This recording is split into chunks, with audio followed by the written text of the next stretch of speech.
Hello, everyone from Chelsea Fan TV. I hope you're all doing very, very well. Welcome back to another episode of 3 Points Perspective, which is now a live show, apparently. So, hey, listen, if you like it live, then we'll keep doing it. If not, if you want it to be pre-recorded, let us know in the chat, in the comments. Today, we're going to be speaking about Liam Rosenior signing his 5.5-year contract. I see some of you said 6.5 years. It's 5.5 years with an option to extend, okay, for an additional year. So technically, you could say it's a longer contract than Maresca, because Maresca was on 5 years with an option to extend to 6. We got an extra 6 months with this guy, Rosenior. Yeah, I mean, it's crazy times. Obviously, Gary O'Neill as well taking over at Strasbourg. And obviously, we're going to be talking about the Fulham game as well. So those are the main topics of the day. Nina, how are you? How am I? Do you know what? I think I feel better each hour that goes by since we've heard everything. So I guess that's an improvement. But yeah, it just feels a little bit flat, to be honest. And I don't think it's anything personal to Liam Rosenior at all. I think he seems like a great guy. You know, not that I know him personally, but he comes across very well. He seems very intelligent, very articulate. We've seen all the clips about him either coaching or being a pundit, and he sounds great and he seems like a nice guy. And this isn't really about Liam Rosenior as such. You know, we're sort of looking elsewhere. We're looking at the bigger picture. We have greater concerns. So yeah, ultimately he's coming in to be a head coach. He's just going to be the face and the person we see in the dugout, the one we see in the press conferences. So yeah, I guess we're all wishing him luck, but we know that he's not going to have an awful lot of agency when it comes to making big calls, but that's what he's been brought in to do. So, yeah, I mean, look, it's a fact now. There's not much point on dwelling whether it's good or a bad appointment.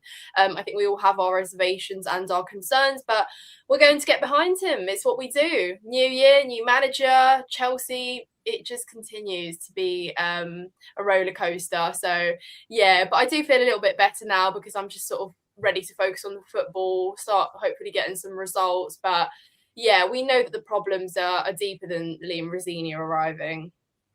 Yeah, I mean, this has been one of the big topics, the whole structure of the club and everything surrounding it. You know, Charlie, I saw you. I was watching Sky yesterday. I saw you pop up. Who are you chatting with? Oh, Jay Bothroyd, yeah. Mate, what is that guy on about? I don't know what it was an interesting discussion. Like normally, like I've been on with him a few times before. Normally, I sort of agree with what he was saying, but that time I didn't agree with anything he was saying. But look, maybe give people a bit of context if they haven't watched it.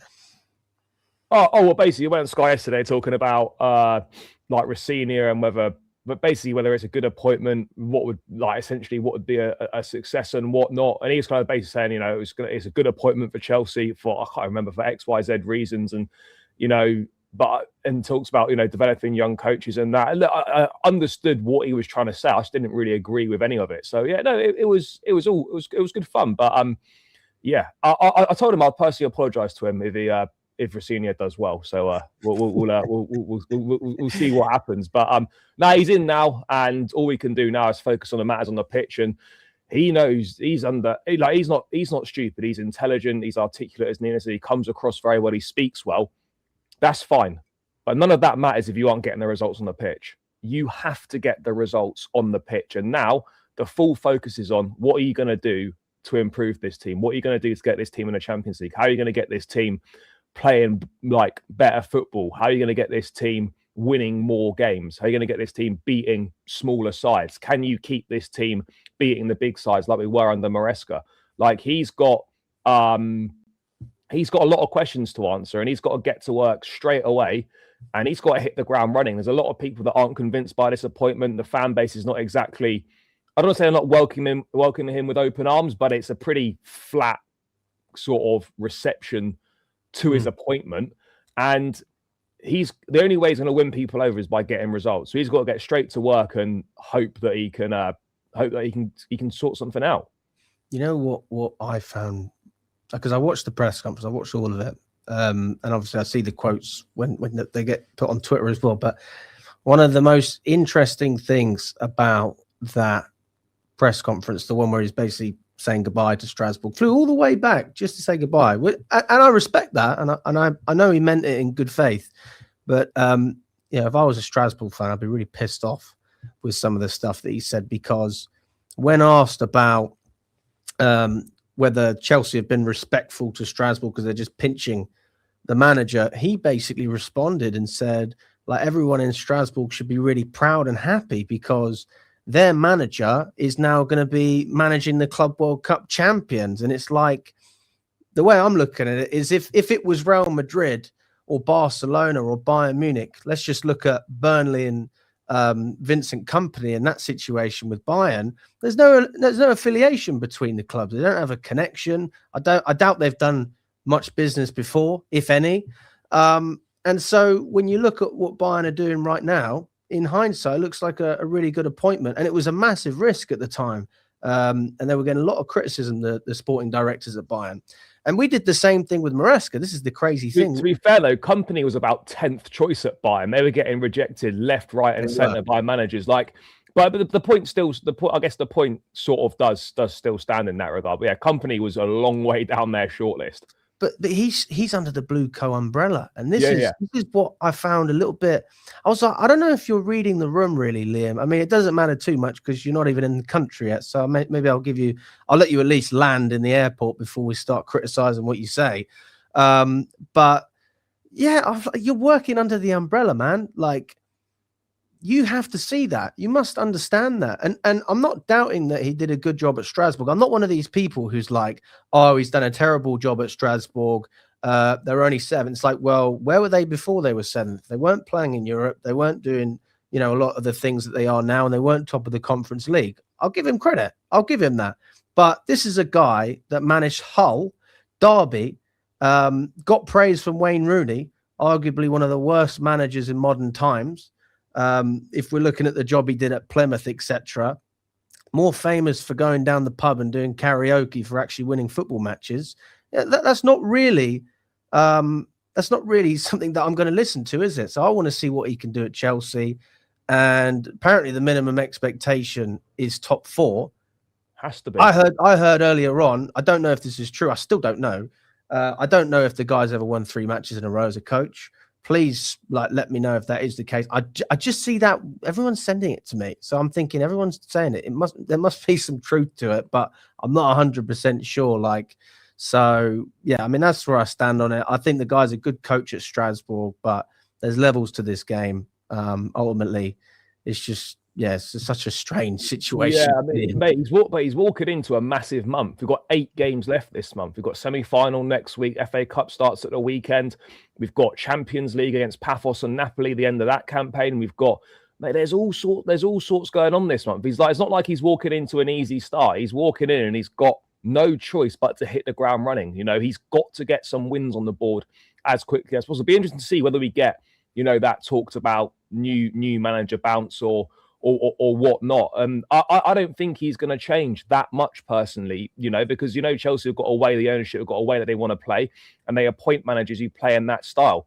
They wanted someone that played like Maresca did. So Rosenior is the same thing. A lot of possession is that that kind of football. Yeah, there might be a few tweaks here and there. He might go with a 3-man midfield more often than Maresca did, but it's going to be a very similar style because the way that Chelsea operate, and to be fair, a lot of big clubs do this now, is that the head coach or whatever, it's not actually that important. The most important people at the club, the sporting directors are the people who run the club. They're picking the players. All the head coach is doing is managing. That's what they want. And they're creating problems for themselves because they want someone that is literally going to coach the team and say and do nothing else.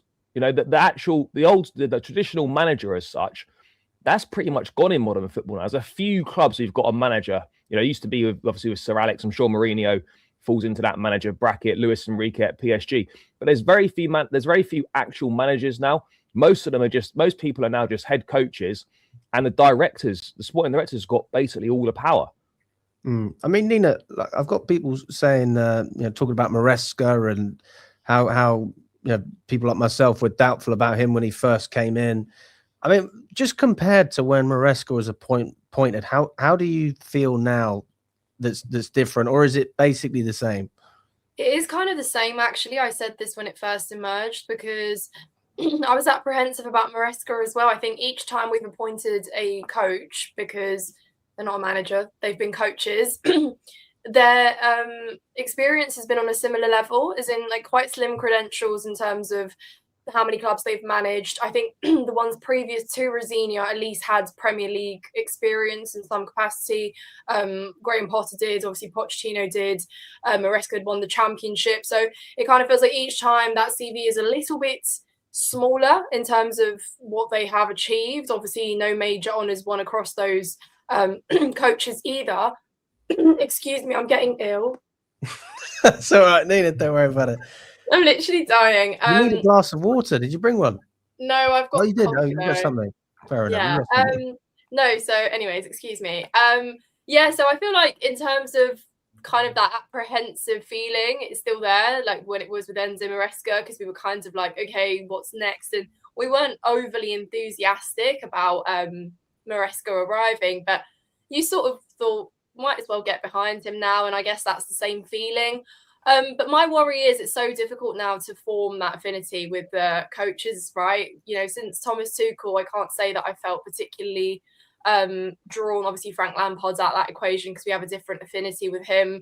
But, you know, the rest of them, it's not exactly like you're really like loving them, you're cheering for them. You know what I mean? It just doesn't feel that way. And unfortunately, it seems like a pattern that will still undergo. But yeah, there's no point of really being that pessimistic about it now, because he is here, he is our coach now, and we have to get behind him. But he's got a tough job to do, definitely, in terms of the fans, because what he won't realise is the fans are angry with the ownership, the model, the sporting directors at the moment, and that might translate in games as well, because we know sometimes when things go wrong on the pitch, we do hear fans vocalise their discontent with the hierarchy, and that can definitely reflect on the players. So that's my biggest fear, because right now I'm still like rooting for the players. Do you know what I mean? That doesn't change. I don't want us to go on a bad run to prove a point or whatever. I don't want us to be losing games to prove a point to the owners that, you know, this isn't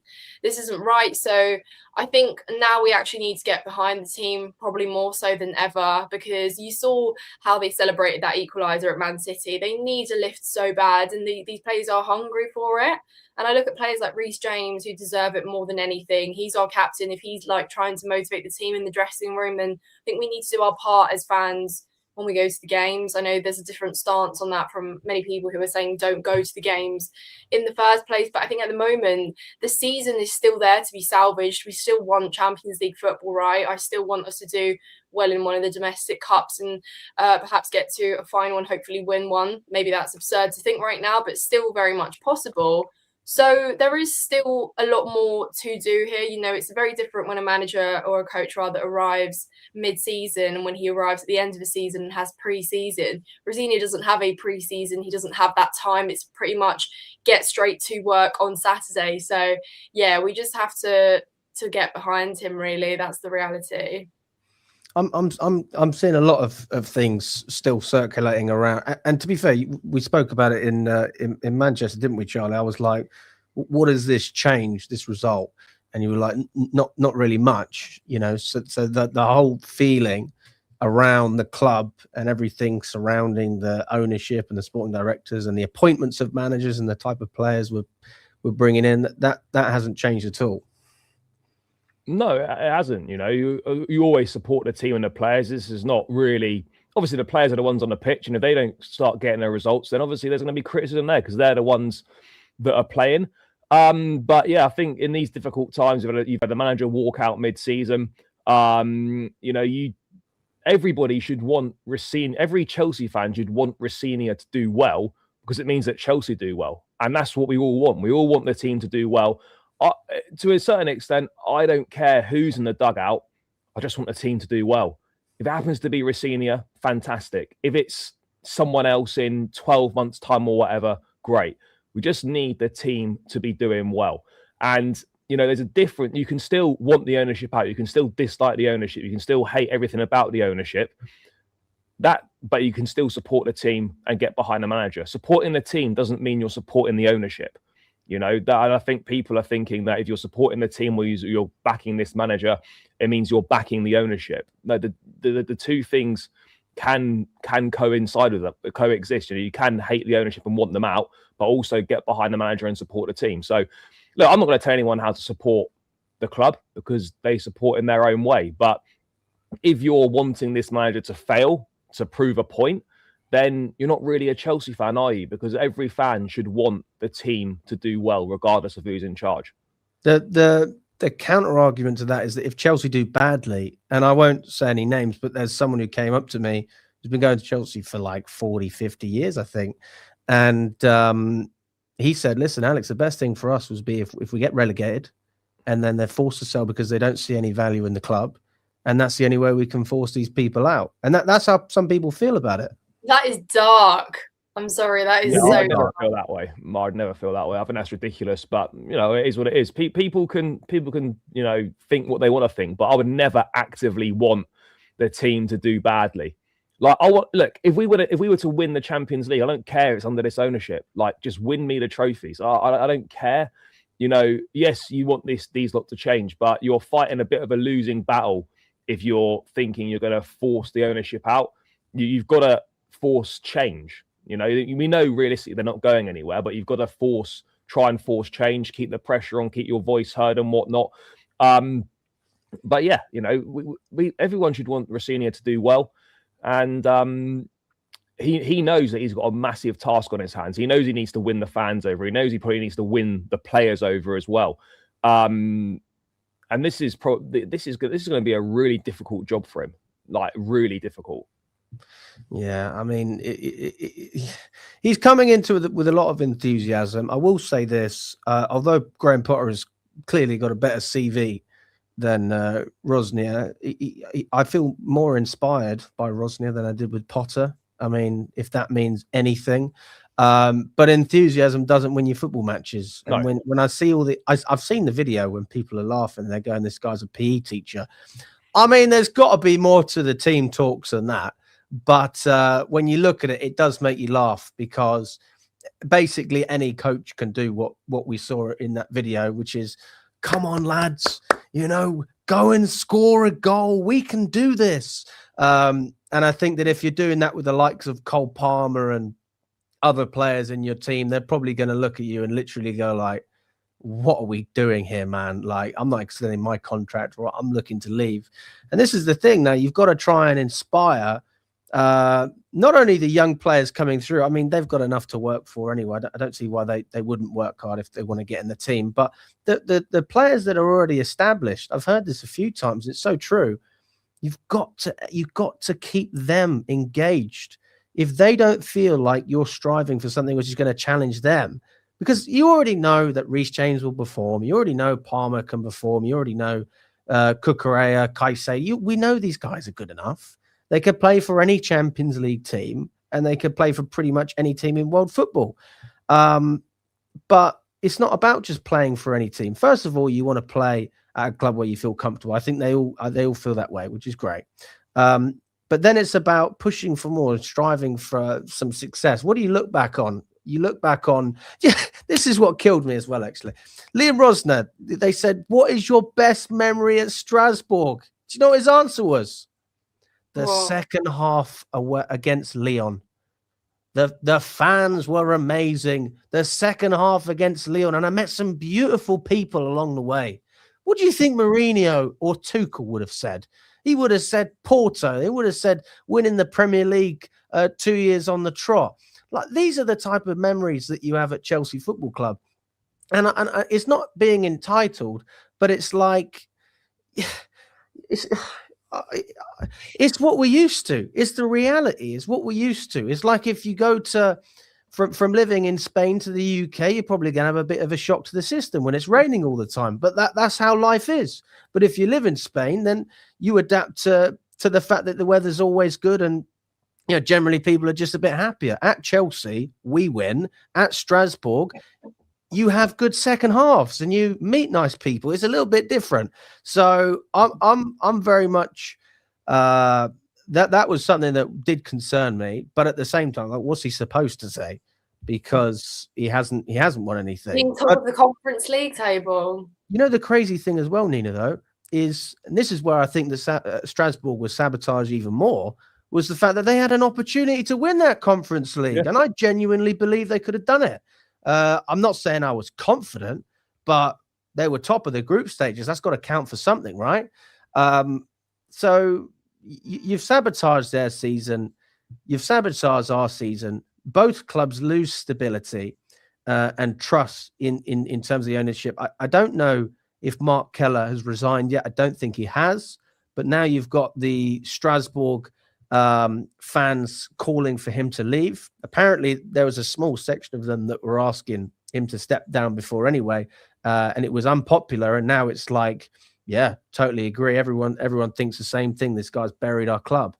So there's so many elements to what's going on. There's different layers to Chelsea and Strasbourg. We're connected in more ways than you can imagine, but at the same time, that doesn't mean we share managers. I mean, you know, it's one thing taking a Strasbourg player.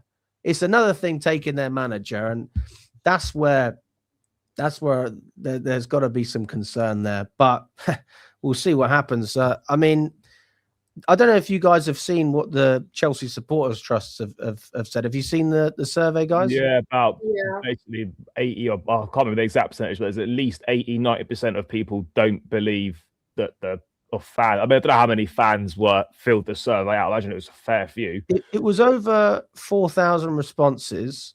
Yeah, so what, 80 or 90%? One of the biggest responses they've had to one of these surveys. Yeah, but mate, there's very few things, right, that gets 80 to 90% of football fans in agreement. Very few things. You're not going to get fans agreeing to that extent on hardly anything. But yeah, you know, fans, that does matter. That is a big sample size of fans, and they're not happy with the way the club's being run. And not just that, they don't have the trust or the belief in the ownership to make the right decisions. And that's a big problem. And that also stems from zero communication. I think there'd be probably more faith in the ownership to make right decisions if they communicated and explained why they'd got so many things wrong, why they'd made mistakes, what they're going to do to try and make things right. You could have more of an understanding then, and maybe you could have a bit more belief. But because there's no communication from them whatsoever, it makes it very hard to have any trust in anything they're trying to do. I mean, Nina, give you an idea of some of the stuff they said. 43% of fans believe the sporting structure is not fit for purpose. 67% have strong disagreement on Chelsea demonstrating having a clear and effective plan for its football leadership, including head coach appointments and succession, and a vote of no confidence of 46% of the team in the team responsible for the sporting decisions. So basically, like, and I was saying this earlier on this morning, it's actually quite a level-headed response in a lot of ways. But because I think people that are in the Chelsea Supporters Trust, they are level-headed. People would say I'm reaction. People would say Charlie's reaction. I don't think they'd say that about you, to be fair, Nina. But like me and Charlie, when we're passionate, we're very passionate. And sometimes it can seem a little bit over the top, even if we really do believe what we're saying. And I certainly, I think we're on the same page with regards to the ownership, Charlie. But I almost find it baffling how only around 50% of the fans that filled out these surveys for the Supporters Trust believe that the sporting structure is not fit for purpose. Like, does that concern you in a way? The fact that there's still not an urgency from the fan base. Yeah, I would. But again, I wonder what the age range of the fans is that have said that. Is it younger fans? Is it older fans? Is it a combination? We don't really know. But that would be a slight concern that like a large percentage of fans seemingly feel like the sporting leadership team, the directors and whatnot, are doing a good job. That is a bit worrying. You know, that is worrying. And look, everyone's entitled to their own. it is strange. Everyone's entitled to their own opinions, and that's fine. I'm not going to say that someone's wrong for thinking something, but what evidence are you basing that on? There's no evidence whatsoever that these lot are doing a good job, or you can trust them to build a squad that's capable of just challenging for a Premier League title to start with. There's no evidence of that whatsoever. Hundreds and hundreds of millions of pounds have been wasted on players who aren't good enough, and there's no accountability from any of those people above ever. So I just don't understand how anyone can think that they're doing a good job. It's just a scattergun, chuck a load of shit at the wall, some will stick. And it's the same with the transfer policy. Sign loads of players, just on a pure numbers game, some of them will turn out to be decent, and they're still dining out on the Cole Palmer signing, essentially. Yeah. I mean, Nina, I think, the one, what was the second one you said about the long-term plan and there not being a plan in place? Like 67% disagree on Chelsea demonstrating having a clear and effective plan for its football leadership. And I think that's a really fair one, actually, and I'm probably surprised the number isn't a little bit higher than that, because there's so many demonstrations and pieces of evidence that you could draw from that we have seen that do show you that and reinforce that point, because there's been so many contradictory things to like values and preaches from the ownership and hierarchy about the long-term plan they have for Chelsea and the way that they have acted, with the recruitment strategy, with the moving of goalposts, with goals changing for the seasons, etc., with preaching long-term stability, and then no manager or coach surviving more than 18 months under the new regime. So it just does seem like you kind of reset your plan every time without actually stating what the actual bigger picture and the bigger plan here is. So that's actually a very, very concerning point there, because there's a lot of evidence to suggest that they're not quite sure what the long-term plan is. Maybe they do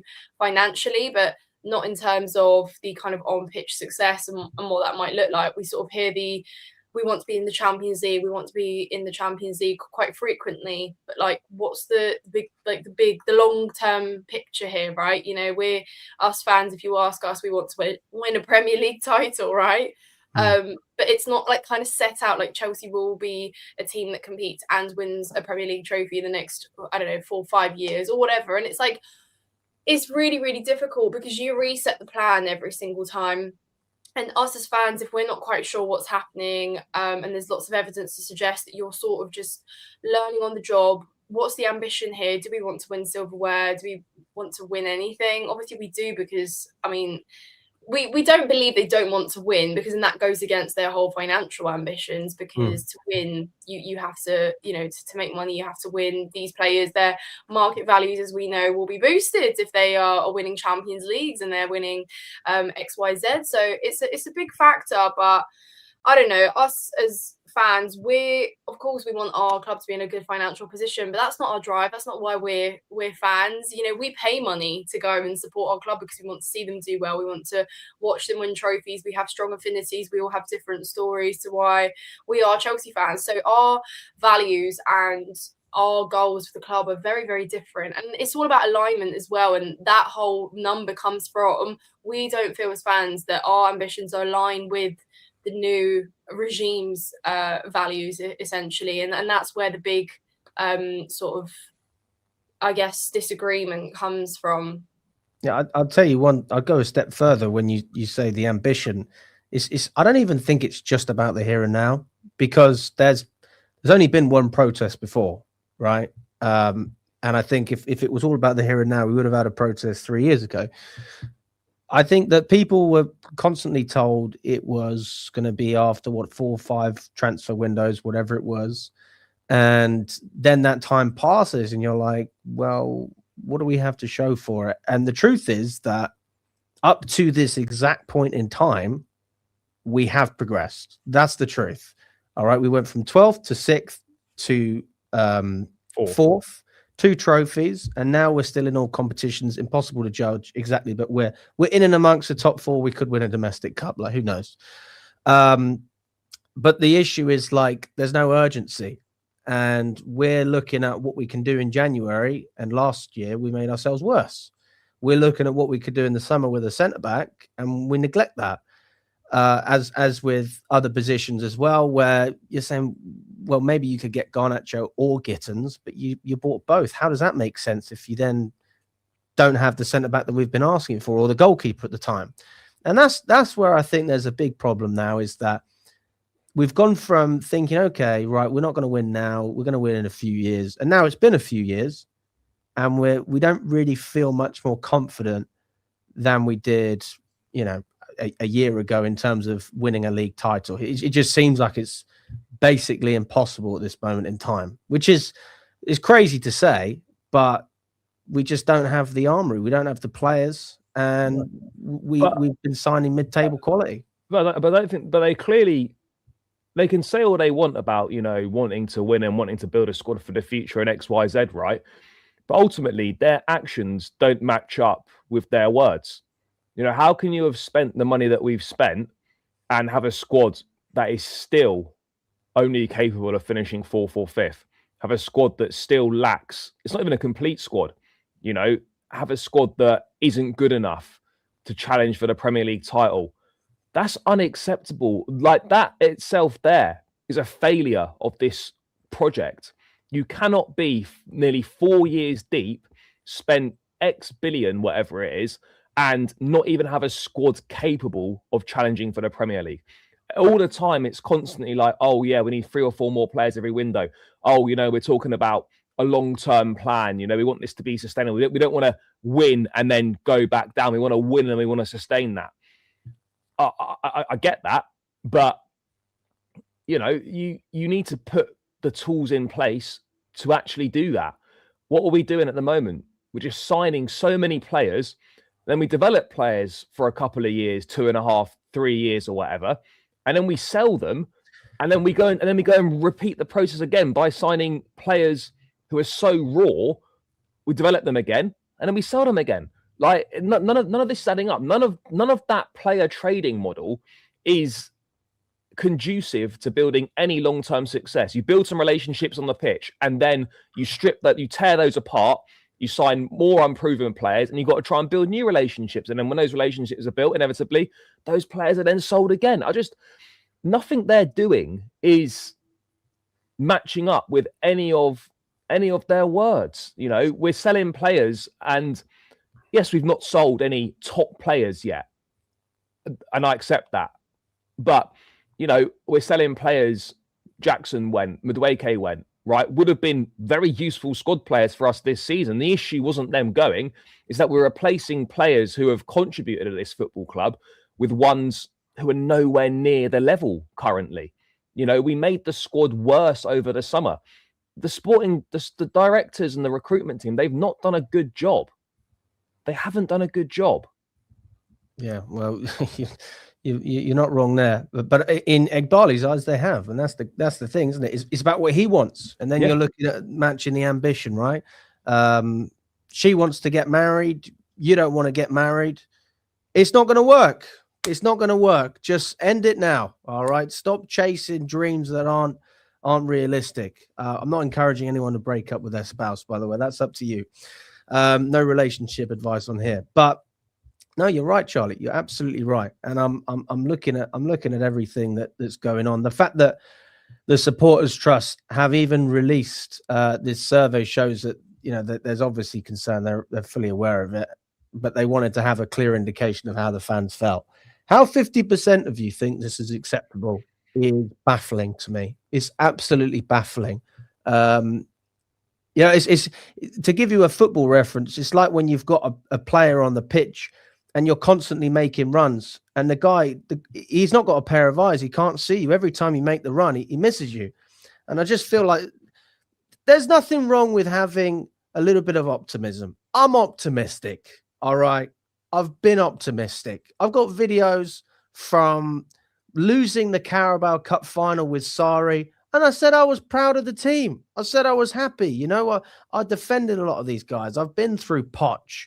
I've been through that. And I was like, it's a process. It's okay. This is part of it. But there's only so many slaps in the face you're going to take before eventually you go, this is just unacceptable. And there's been a lot of briefings as well to try and sort of go against the narrative, which I would say is the obvious narrative. It's not even about being correct. It's just like put the piece of the puzzle together. Sky Kavar from Sky Sports News came out and said Rosenior is not a yes man, but he will fit into the structure better than Maresca. Rosenior is not seen is seen as being able to handle the media better than Maresca. Rosenior won't have the power to say, go and get me this player, but he will be able to make recommendations to the sporting leadership team. And I'm just looking at that. I'm like, well, we knew about the transfer stuff already, but it's like, first of all, I don't see what proof there is that Rosenior is better at handling the media. There's no proof of that because he's never been under the pressure of, that Maresca was with Chelsea. And the second thing is like, it doesn't matter if he fits into the structure if you don't have success. Like, you being willing to go and have meetings with Paul Winstanley and Lawrence Stewart is irrelevant if you can't win football matches. It's totally baffling to me. That sort of like gives away the criteria of appointing the coach as well, doesn't it? Like the values that they have and the qualities they want from their coach, essentially, like the things you mentioned there, fitting into the structure. It's more from an operational standpoint rather than a coaching the players sort of philosophy, if that makes sense. Like they're more interested in how he's going to work in their system, right? So that's what I was referring to in terms of like the head coach is not actually really being appointed on his coaching ability. He's being appointed on how he manages up and how he fits into the system.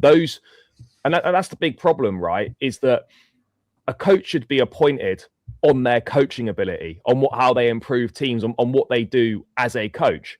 That should be the number one thing. Is this guy a top level coach? Is he got a track record of making teams better, track record of winning stuff? That should be the most important thing when appointing a coach. However, it comes across under this ownership that that's not the most important thing. The most important thing is, how do they fit into the structure, and are they going to fit into what we ask them to do? And that for me is just not how you should be running a top football club. It really isn't. The coach, the manager, in my opinion, is the most important person at a football club. It should be a collaborative process. They should be consulted on things. They should be involved in all the processes at the club. I'm not saying managers should say, go and get me XYZ player, but they should have a say. They can't just go, oh, by the way, I want a striker, and then the directors go away, find someone, give it to him, and he's like, well, I didn't want that profile of striker. I wanted X, Y, Z. Like, there's got to be a collaborative process here, and there just isn't. The head coach to this ownership is just viewed as an interchangeable piece. And as soon as they don't agree with us, as soon as they don't agree with the direction or don't understand, what we're asking of them or what we're telling them to do, we'll go and get someone else. There's no willingness to change from an ownership perspective. And history would suggest that the same thing is going to happen that's happened with Potter, with Pochettino, with Maresca. It'll probably start off all right with Rosenior, and then we'll get to a point where he's fed up of being micromanaged. He'll want more to try and push on. He comes across as an ambitious person, and they won't like that. And I don't want to be that person that says this, who's not even managed a game yet. But I imagine in 12 months' time, we'll be having the same conversation again about someone else coming in. Because that's what the pattern has shown so far, and that's what history has shown under this ownership. Gary O'Neill next. Well, maybe. I mean, who knows? But yeah, look, it's a shame. It's a shame, that we're kind of in this position. But we have to support him now, get behind him, and if he wins games, like at the end of the day, I'm sure you both do as well. I want to be proven so wrong on him. I want to be proven so wrong on him. I want him to go and win games, and I want to be coming on shows and saying things. Do you know what? I was totally wrong about that. He proved me wrong, and he's a way better manager than I thought. I want nothing more than for that to be the case. Nino, apparently, according to the Telegraph, the expectation is Champions League football. Do you think we can get it? Well, yes, I think we do. We have the resources, we still have the players. We've seen that they're capable of achieving that. We saw it under Maresca, but there is the risk of it being very sluggish once again, because if you look at our position right now, we play Fulham tonight. Fulham are just 3 points behind us, and are they 11th, 10th, somewhere mid-table. But it just shows you just how narrow the point gap is between these teams, and we're so far off those further above, which we wanted to be closer to, right? That was the goal this season, and we're now once again competing with those down to 10th, 11th, 12th for I guess more points, a greater point gap. That's the goal here. But it is possible, and it should be possible. We shouldn't be moving the goalposts now. That's absolutely not going to be acceptable, because it is a bare minimum now. It sets us years and years back if we're once again out of the Champions League next season. That's a really, really dark place, I think, to be. And yeah, it is definitely achievable, but it's all about how you handle the remainder of the season. You know, we were almost in a bit of a sluggish race with Pochettino towards the end. Same with Maresca. We pretty much left it till the last day, Nottingham Forest away, for us to secure that spot. And we were also counting on the slip-ups of other teams.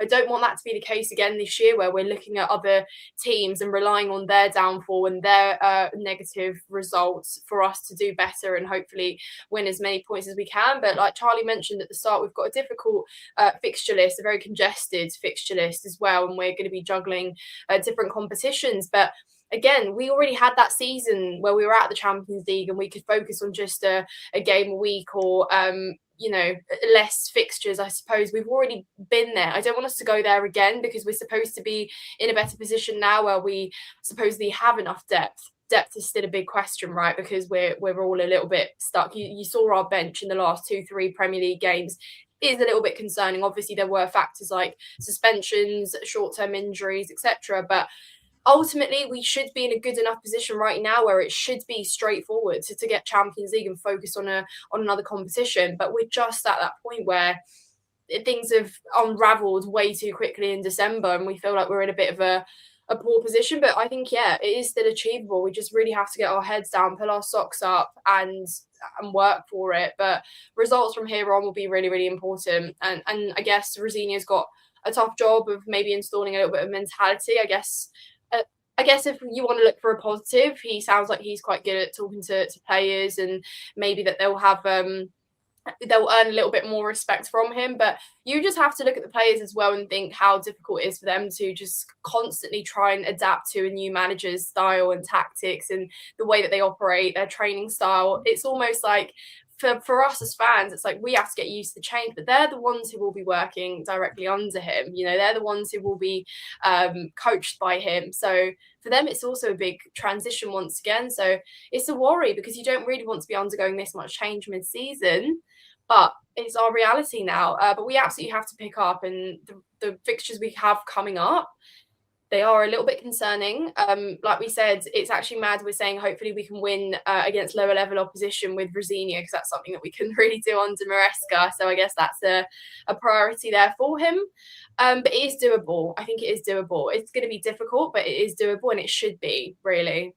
Yeah. You know, I was chuckling to myself when you said he's good at getting on board with the players, and I was thinking, oh yeah, he can get on their level, and I was like, he's not even on their level. Like, you know, I don't. Yeah, it's sorry, it just made me chuckle. Just going. Go on, Charlie. Go on. Sorry, I was going to say, like, this game tonight's must win. Like, you know, we're fifth now, but there's 4 points between 5th and 14th in the table.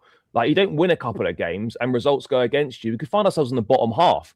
You know, that's not doomsday scenario. That's like very realistic situation. So yes, we're in sort of the driving seat, as it were, at this point in time. But a couple of bad results, a couple of games that you don't win, you're in the bottom half of the table. And suddenly things are looking very, very different. You look at this Fulham game today, and Fulham away last season, I don't know if you remember, that was kind of the catalyst for us pushing on to secure that top 4 and go on that run. We had the Tyreek George goal and then a Pedro Neto banger right at the end. And it was really one of the best away ends of the season last year. And that kind of really helped us out with the back end of the season. A win in this game today, I'm not saying it'll have a similar effect, we're in a totally different part of the season, but we need a confidence boost big time. You know, yes, we played well at Man City. We got the point at the end, which is what we deserved. But let's make no mistake about it. We are 1 win in 8 league matches at the moment. and that was against Everton. So we're 1 win in our last 8. Fulham away, it's a tricky game. You know, they're not like an unbelievable team, but they can cause teams problems. They've got a little bit about them. It is a difficult place to go. And so this one for McFarlane, I do actually quite like him. But for me personally, I feel that Rosenior should be in for this game. It should have been sorted out, and he should have been in for this game.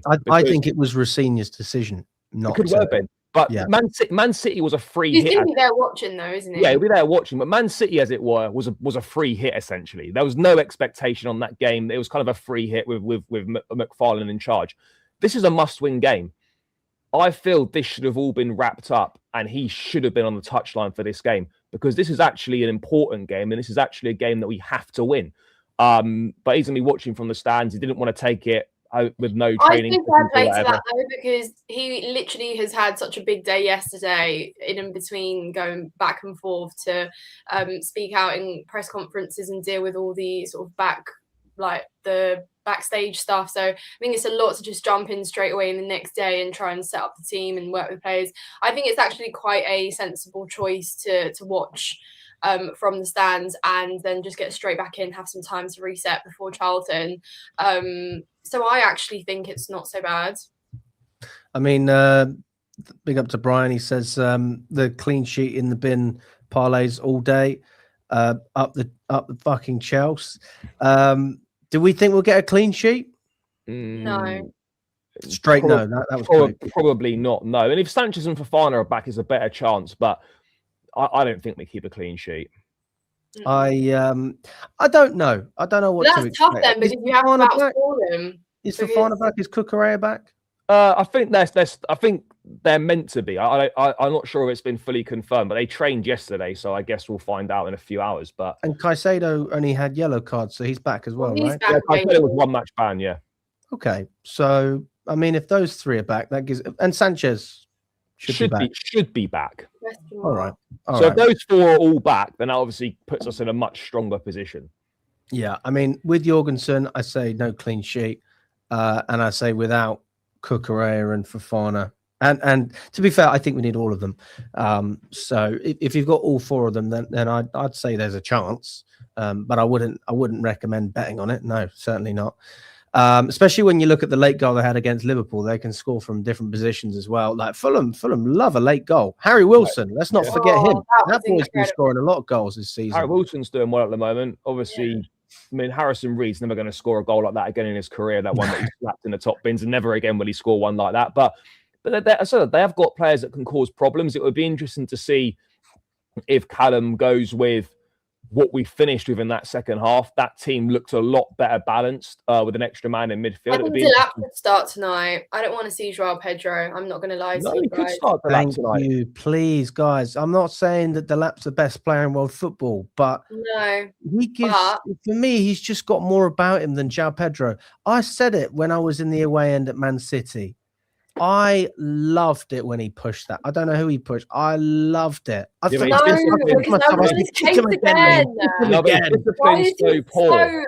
discipline's so poor. No, but who cares if it's a yellow card? Who cares? Honestly, bring some passion to this football club. Bring some passion, man. Yeah, but his passion leads to yellows and reds, Alex. Look, as long as as long as they get injured, then he's done a good job, as far as I'm concerned. As long as they can't get back up there, then you've got no respect. Go break his legs. This guy's got more bookings than yellow cards. He's got more yellow cards than goals this season. He needs to fix up. It was a promising. No, it's not. Look, I'm not saying Delap was great under Maresca, but he wasn't. But I think that any manager that gives him a little bit more freedom and gives players behind him more freedom, you'll get more out of Delap. We saw it. It was clear to see. People were talking about Palmer being poor, but for me, it looked like the shackles were off.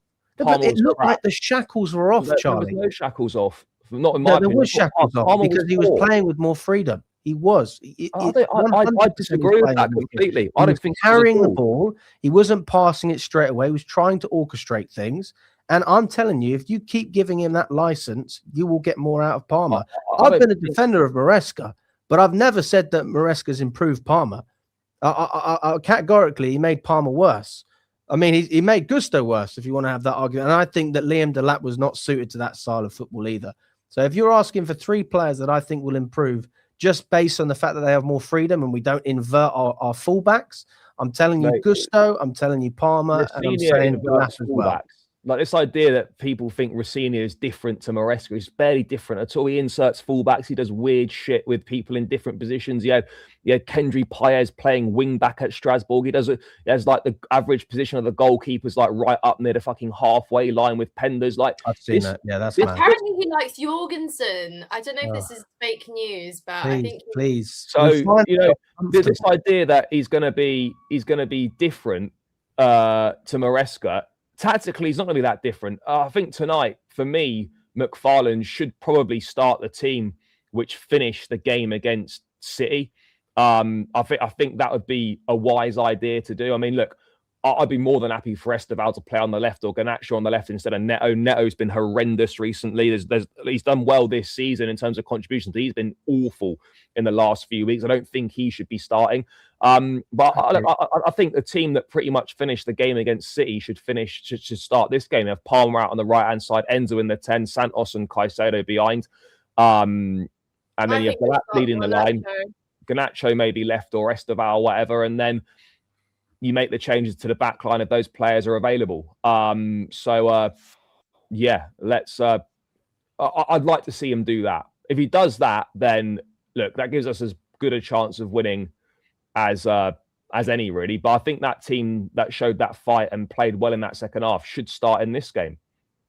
They don't play different formations. This Nathan guy I don't know what he's talking about. Maybe he's watching someone else. Liam Rosenior does not play a different formation. They play 3-4-1-2. It's all the same. It's all much of a likeness. It's all the same thing.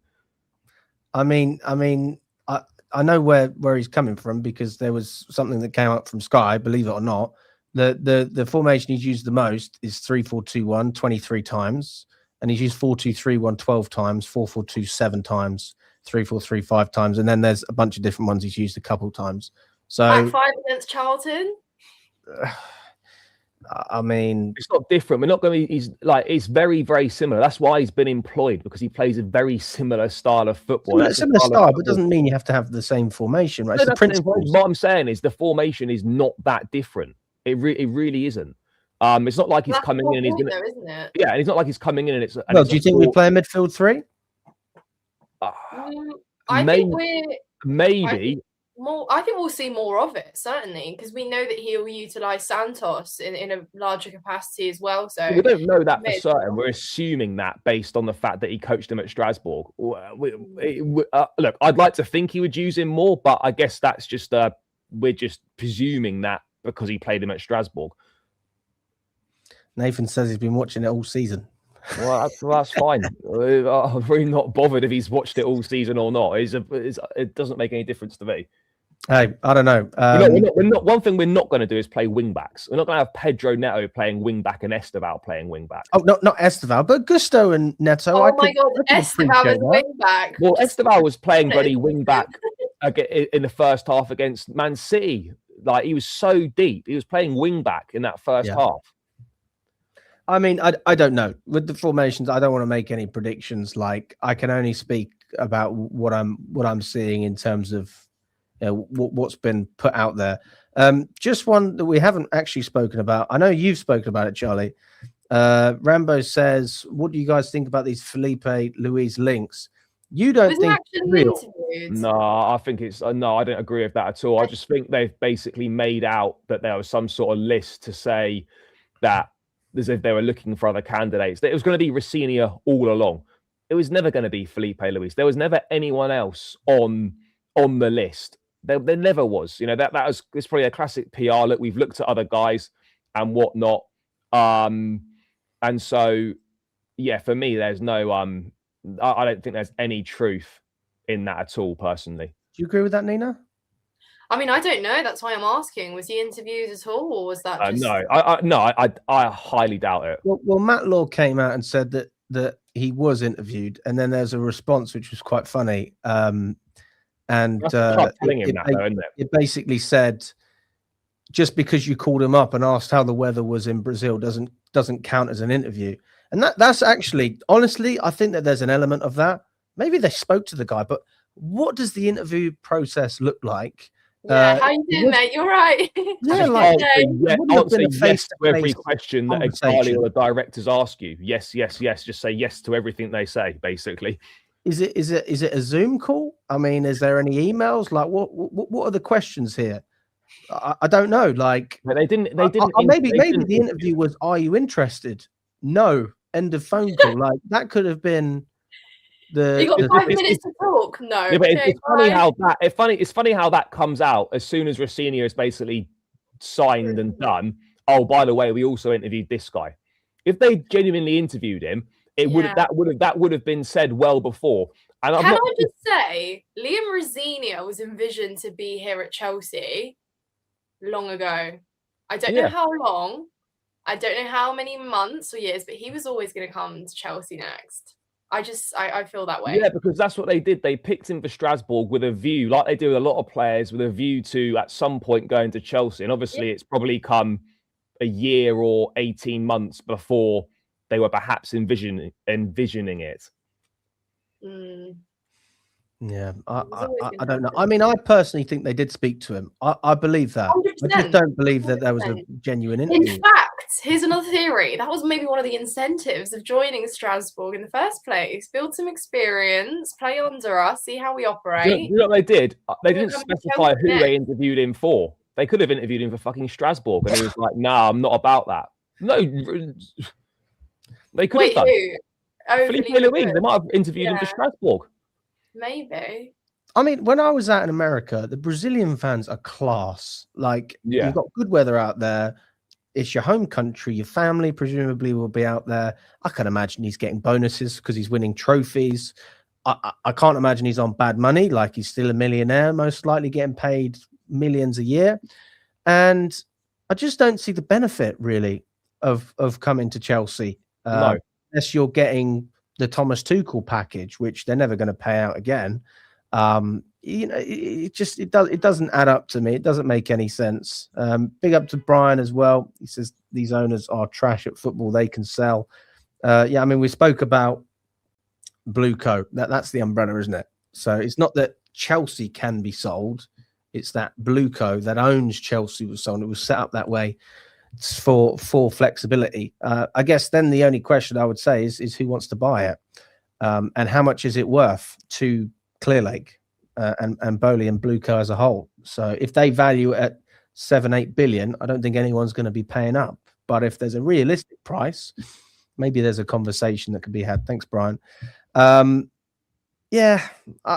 really don't know. I will say one thing just on a little bit earlier, Charlie, like when we were speaking about the model, I don't think this model is the worst thing in the world. No. And talking about the transfer policy specifically, not the whole model of the club, not the whole structure.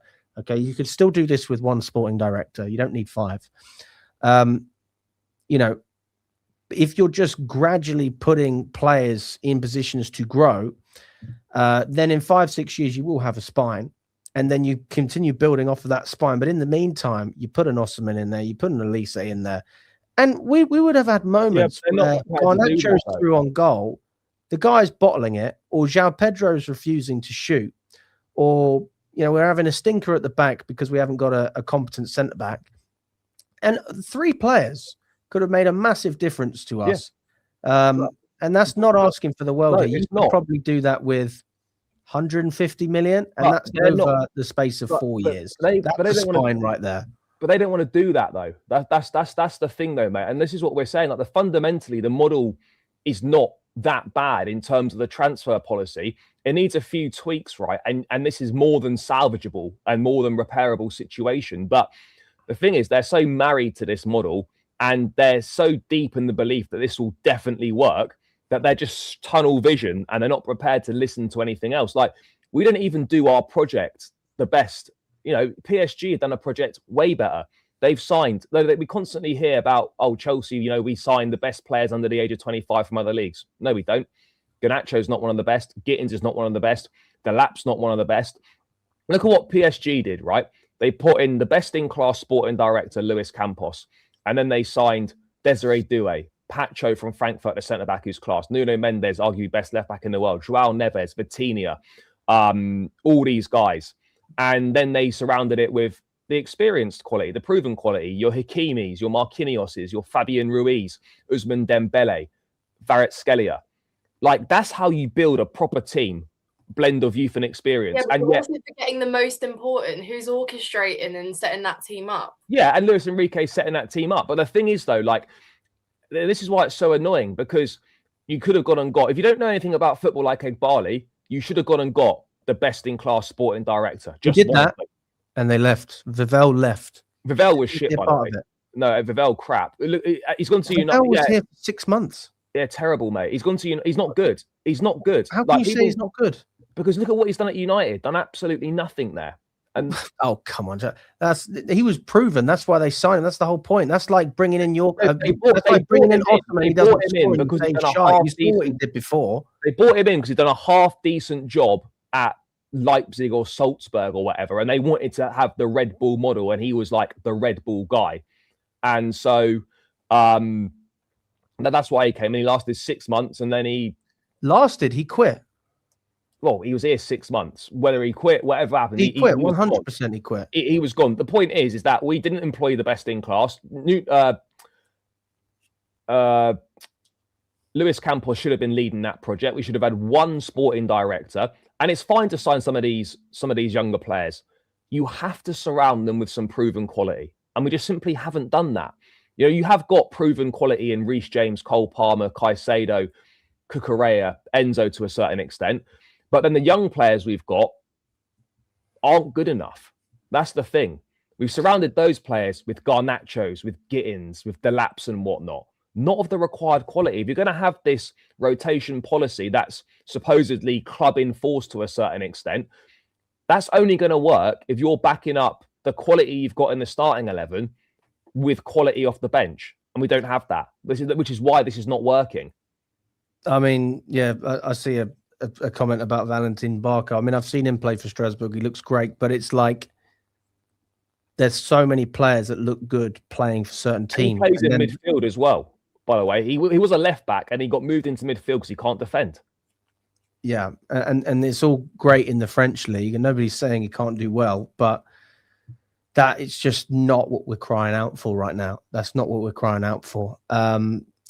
Nina, what's your take on Gary O'Neill at Strasbourg? Obviously, he managed Bournemouth, did a pretty good job actually when he first came in. He was only meant to be the interim manager, and then he ended up staying there for a little while and kept Wolves up, but then got eventually kicked out because they couldn't win any football matches. But he likes to play attacking football, and he's a young English manager. Is that you telling all the Strasbourg fans to feel a little bit more optimistic right now? If there's any in the chat. I'm just asking what you think about it. I'll give my thoughts. I don't know. I don't really rate him that highly, to be honest. Do you think he's more qualified than Rosenior? Yeah. For the Strasbourg job or as a whole? Yeah, for the Strasbourg. Oh, because of his management experience. I guess the credentials are a little bit higher because he's worked in the Prem as well. So I don't know. In terms of CV, probably a little bit better, but he's walking into a pretty toxic environment himself at the minute. Strasbourg fans, as we know, they are pretty vocal and pretty clear on their stance against Blue Co, and they protest before every game. So it's going to be quite difficult managing that as well as walking in and taking over from where Rosenior left off. But there'll be big expectations there for him because obviously they're trying to do well in the Conference League. They're still maybe pushing for Europe in Liga as well. So there's a big task there, but it's not going to be easy for him at all. But I think I'm far too concerned with what's going on at our club right now to be thinking of Strasbourg too. So sorry, I do feel a bit bad for them. No one likes to get their manager pinched mid-season when they've got a job still left to do at the club, but that's their reality. And I guess, there could be worse appointments to make. So yeah, Gary O'Neill, not a bad shout for them. And hopefully he can actually, finish off a good season for them. But yeah, they are a mess as well. We all are. Yeah. I mean, I actually enjoyed the football that he played, but it's like I was saying about Barco. You got to win football matches, man. And if this guy is now the heir to the Chelsea job, then it's just like, really? I mean, I can't speak for Strasbourg because the reason they're protesting has nothing to do with him as a manager individually. I mean, they might not actually mind that. It's the fact that their manager got pinched in the first place and they had zero control. It's the fact that basically Strasbourg are basically just being used and being robbed. When Chelsea fuck up, we'll just go Strasbourg and derail them to cover up for our mistakes. That's basically what they are. What's your score predictions for Fulham then, guys? What's your prediction? 2-1 Chelsea. Yeah, I was going to say that. I think your own score. Be a little bit more original. Yeah, Callum Mourinho to get a 2-1 win, and we'll send him back.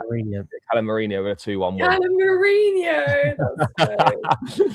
Callum Mourinho 2-1 win. We've had some good times. Last season was toxic as hell. He was, wasn't he? Maresca was booed. I personally didn't, but he was booed as he was walking across the pitch at half time. And then, the second half, the limbs were unreal at the end. Mate, best away end of the season. 100%. That would be magical this year as well, especially with McFarlane. But, and he needs to get amongst it as well. I'll be pissed if he doesn't. He needs to get if he doesn't jump in. McFarlane needs to get amongst it. Yeah. He seems very shy. I'm not going to lie. He's not used to it, is he, mate? You don't get that sort of thing at 21s football, do you? But I feel like even if you're in the 21s, or if you don't have the spotlight, you can tell when someone's they enjoy it. Look at Newcastle's assistant manager. He just loves it, doesn't he? He's got main character syndrome. When the camera panned to him when Enzo scored the equaliser and how happy he was with the you just know he went home and just didn't stop talking about that with his family. It's nice to see. But imagine how quickly life changed for him in the span of 2 weeks. Yeah.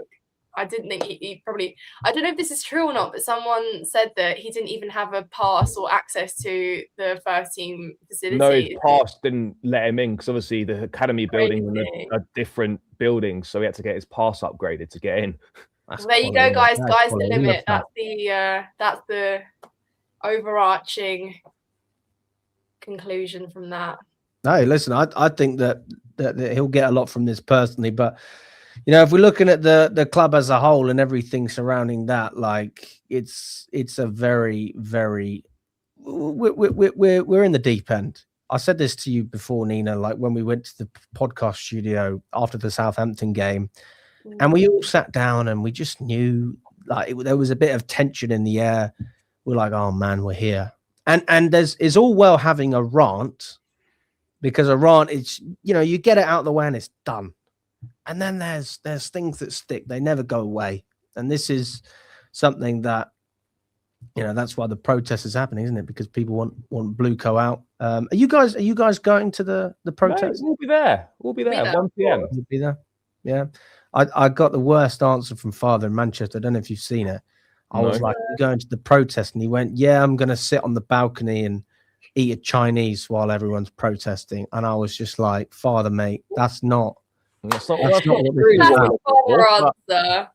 He does. He to be fair, he doubled down on it. He said, "Get your priorities straight, guys. Chinese first, protest second, Chelsea third." My favourite thing is when we're crashing out after a game, doing fan cams, and father's just eating his Chinese. Every single week, the guy's got a Chinese every single week. If you haven't smashed the like button, please do, guys. We've got over 600 of you on all platforms, over 250 on YouTube. So let's see if we can get up to at least 150 likes before we wrap up the show. Really appreciate everyone that's tuned in. I'll tell you what, it's such a weird time to be a Chelsea fan at the moment. But I will say this, and I think Nina and Charlie feel the same way as I do. I think it's really, really important that you get your opinion across, whether that's on social media, whether that's at the games, whether that's outside and you want to protest. I think it's really important that your opinion is heard. And I think most people are the same with regards to the ownership as we are. That being said, it's going to be very difficult to empty the stands at Stamford Bridge. And I personally, I don't see enough people leaving the stadium, basically tapping their season ticket and leaving, for that to make an impact. But what I could see and this is, you know, potentially something I don't think would happen anytime soon, but if people got organized, I could see potentially, like we have moments of silence in a game, or sorry, moments where we clap in a game when someone's passed away, or you want to give respect. You could do something along that line, whether it's sitting down or maybe going down to the concourse for 5-10 minutes, and that sends a message as well. Because what we're seeing with Strasbourg is a lot more tension now between the ownership and the club. They've banned a lot of the banners. They actually banned the ultras for 2 games. They've now paused that ban, and they've said you can't have some of your flags or banners. But we want to stop the 25 minutes of silence at the beginning of every game, and the ultras responding saying that's impossible. We're not willing to accept those conditions. But you know they're still doing everything they can, and I think that English fans are just different to the French. That's the reality. They are different, not as extreme, but still passionate in their own right. So whatever you think, I don't know what you think. Just put your opinion out there, and the more people that have the same opinion, then you start to see results. So if you keep it to yourself, then nobody's ever going to know. That's all I can say. Yeah, no, you just got to get it out there and be consistent with it, and then see what happens. Nina, do you have any final words? Any final words of wisdom? What to top those motivational words there, Alex? Do you know what? I could never imagine myself being in a dressing room. I will say that. I can't see it. I'm too chilled out. I'd love to. I'd love to be in the dressing room and speak to the players before a game. I mean, I could do I could do like a pre-match talk, but the idea of, like, when I see some of the managers stick it on a player in the dressing room and saying like you're rubbish, basically. I'd be all right doing that. You would be okay with that? Yeah, I could do it. I could do it, but I don't know if I'm the right character. Let's just put it like that. I don't know if that's the character I need. Because some of the managers, they always say Benitez never even did any of that. Nothing motivational whatsoever. He just used to go through tactics. And then like sometimes, like Mourinho, like JT, Mourinho was pissed with the first half performance. They'd go in at half time, and he would just sit there and say nothing for the 15 minutes. Was it silent? Yeah. I mean, I don't know about you guys. I do not want to say a word if Mourinho's pissed off in that dressing room. Yeah, mate. He'd just like go and he'd just go in there if he was fuming with the performance, and they would just sit in silence for 15 minutes. Or he'd close the door and the captains would sort it out. That was Porto, though, I think. I don't know if that was Chelsea. I think it might have been Chelsea as well. Yeah, something like that as well, yeah. Nina the gaffer. Go on then, Nina. What's your last word? Guys, get me in the dugout. There we go. Awesome, guys. Well, listen, big up to Nina and Charlie. Thanks so much for coming on. Really appreciate your time. Subscribe to Nina's channel as well and Charlie's channel. They're in the description. Go and check that out. Subscribe to Chelsea Fan TV. If you enjoyed the video, like it. We're going to be back. Don't you worry. We've got all the fan cams and all the rest of it tonight, as well as the day after show at 10 p.m. tomorrow evening. So come and join us for that one. All the best, guys. And we will catch up very, very soon.